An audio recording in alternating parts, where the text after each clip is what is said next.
ಕೇಂದ್ರ ಸಚಿವಾಲಯವು ಸರ್ಕಾರದ ಉನ್ನತ ಆಡಳಿತಾತ್ಮಕ ಅಂಗವಾಗಿದ್ದು, ಇದು ನೀತಿ ರೂಪಣೆ, ಸಲಹೆ, ಸಂಯೋಜನೆ ಮತ್ತು ಮೇಲ್ವಿಚಾರಣೆ ಮಾಡುವ ಪ್ರಮುಖ ಕೇಂದ್ರವಾಗಿದೆ. ಇದು ಕಾರ್ಯಾಂಗ ಮತ್ತು ಶಾಸನಾಂಗಗಳ ನಡುವಿನ ಸೇತುವೆಯಾಗಿ ಕಾರ್ಯನಿರ್ವಹಿಸುತ್ತದೆ. ಇದರ ಸಂವಿಧಾನಾತ್ಮಕ ಮುಖ್ಯಸ್ಥರು ರಾಷ್ಟ್ರಪತಿ, ರಾಜಕೀಯ ಮುಖ್ಯಸ್ಥರು ಪ್ರಧಾನಿ, ಹಾಗೂ ಆಡಳಿತಾತ್ಮಕ ಮುಖ್ಯಸ್ಥರು ಸಂಪುಟ ಕಾರ್ಯದರ್ಶಿ. ಸಚಿವಾಲಯದ ಕಾರ್ಯಗಳು. 1. ನೀತಿ ರೂಪಣೆ. ಸರ್ಕಾರದ ವಿವಿಧ ನೀತಿಗಳನ್ನು ರೂಪಿಸುವಲ್ಲಿ ಸಚಿವಾಲಯದವು ಪ್ರಮುಖ ಪಾತ್ರ ವಹಿಸುತ್ತದೆ. ಸಾಮಾಜಿಕ, ಆರ್ಥಿಕ ಮತ್ತು ಆಡಳಿತಾತ್ಮಕ ವಿಷಯಗಳ ಕುರಿತು ನೀತಿ ಕರಡು ತಯಾರಿಸುತ್ತದೆ. 2. ಸಚಿವರಿಗೆ ಸಲಹೆ ನೀಡುವುದು. ಸಚಿವರಿಗೆ ಆಡಳಿತಾತ್ಮಕ, ತಾಂತ್ರಿಕ ಮತ್ತು ಕಾನೂನು ವಿಷಯಗಳಲ್ಲಿ ಸಲಹೆ ನೀಡುವುದು. ಕಡತಗಳು, ವರದಿಗಳು ಮತ್ತು ಅಂಕಿಅಂಶಗಳ ಆಧಾರದಲ್ಲಿ ನಿರ್ಧಾರ ಕೈಗೊಳ್ಳಲು ನೆರವು ನೀಡುವುದು. 3. ಸಂಯೋಜನಾ ಕಾರ್ಯ.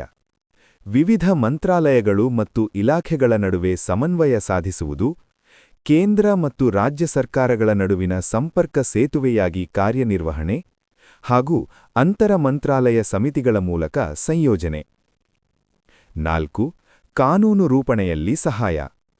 ಮಸೂದೆಗಳ ಕರಡು ತಯಾರಿಕೆ, ಅಧಿಸೂಚನೆ, ನಿಯಮಗಳು ಮತ್ತು ಆದೇಶಗಳ ರಚನೆ ಹಾಗೂ ಸಂಸತ್ತಿನ ಪ್ರಶ್ನೆಗಳಿಗೆ ಉತ್ತರ ತಯಾರಿಸುವುದು. 5. ಮೇಲ್ವಿಚಾರಣೆ ಮತ್ತು ನಿಯಂತ್ರಣ. ಸಂಲಗ್ನ ಕಚೇರಿಗಳು ಮತ್ತು ಅಧೀನ ಕಚೇರಿಗಳ ಕಾರ್ಯಗಳ ಮೇಲ್ವಿಚಾರಣೆ, ನೀತಿ ಅನುಷ್ಠಾನದ ಪರಿಶೀಲನೆ ಹಾಗೂ ವರದಿಗಳ ಮೂಲಕ ಕಾರ್ಯಕ್ಷಮತೆಯ ಮೌಲ್ಯಮಾಪನ. 6. ಆಡಳಿತಾತ್ಮಕ ಕಾರ್ಯಗಳು. ಸಿಬ್ಬಂದಿ ನಿರ್ವಹಣೆ, ನೇಮಕಾತಿ, ವರ್ಗಾವಣೆ ಮತ್ತು ಪದೋನ್ನತಿ, ಕಡತ ನಿರ್ವಹಣೆ ಮತ್ತು ದಾಖಲೆ ಸಂರಕ್ಷಣೆ, ಹಾಗೂ ದೈನಂದಿನ ಆಡಳಿತ ಕಾರ್ಯಗಳ ನಿರ್ವಹಣೆ. 5. ಹಣಕಾಸು ಸಂಬಂಧಿತ ಕಾರ್ಯಗಳು. ಬಜೆಟ್ ತಯಾರಿಕೆಯಲ್ಲಿ ಸಹಕಾರ, ವೆಚ್ಚ ನಿಯಂತ್ರಣ ಮತ್ತು ಅನುದಾನ ಅನುಮೋದನೆ, ಹಾಗೂ ಹಣಕಾಸು ನಿಯಮಗಳ ಪಾಲನೆ.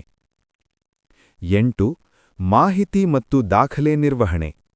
ಸರ್ಕಾರಿ ದಾಖಲೆಗಳ ಸಂರಕ್ಷಣೆ, ಮಾಹಿತಿ ಸಂಗ್ರಹ ಮತ್ತು ವಿಶ್ಲೇಷಣೆ, ಹಾಗೂ ನಿರ್ಧಾರಗಳಿಗೆ ಅಗತ್ಯ ಮಾಹಿತಿಯ ಪೂರೈಕೆ. 9. ದೂರು ಮತ್ತು ಅಹವಾಲುಗಳ ನಿರ್ವಹಣೆ. ಸಾರ್ವಜನಿಕರಿಂದ ಬಂದ ಅಹವಾಲುಗಳ ಪರಿಶೀಲನೆ ಹಾಗೂ ಸಂಬಂಧಿತ ಇಲಾಖೆಗಳ ಮೂಲಕ ಪರಿಹಾರ ಕ್ರಮ.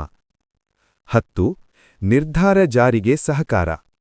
ನೀತಿಗಳು ಮತ್ತು ನಿರ್ಧಾರಗಳು ಸರಿಯಾಗಿ ಜಾರಿಗೆ ಬರಲು ಮಾರ್ಗದರ್ಶನ ಹಾಗೂ ರಾಜ್ಯ ಸರ್ಕಾರಗಳು ಮತ್ತು ಕ್ಷೇತ್ರ ಕಚೇರಿಗಳೊಂದಿಗೆ ಸಂಪರ್ಕ. ಉಪಸಂಹಾರ. ಸಚಿವಾಲಯವು ಸರ್ಕಾರದ ಆಡಳಿತಾತ್ಮಕ ಹೃದಯವಾಗಿದ್ದು, ನೀತಿ ರೂಪಣೆಯಿಂದ ಜಾರಿಗೆವರೆಗಿನ ಎಲ್ಲಾ ಹಂತಗಳಲ್ಲಿ ಪ್ರಮುಖ ಪಾತ್ರ ವಹಿಸುತ್ತದೆ. ಇದು ಸರ್ಕಾರದ ಕಾರ್ಯಕ್ಷಮತೆ, ನಿರಂತರತೆ ಮತ್ತು ಸ್ಥಿರತೆಯನ್ನು ಕಾಪಾಡುತ್ತದೆ.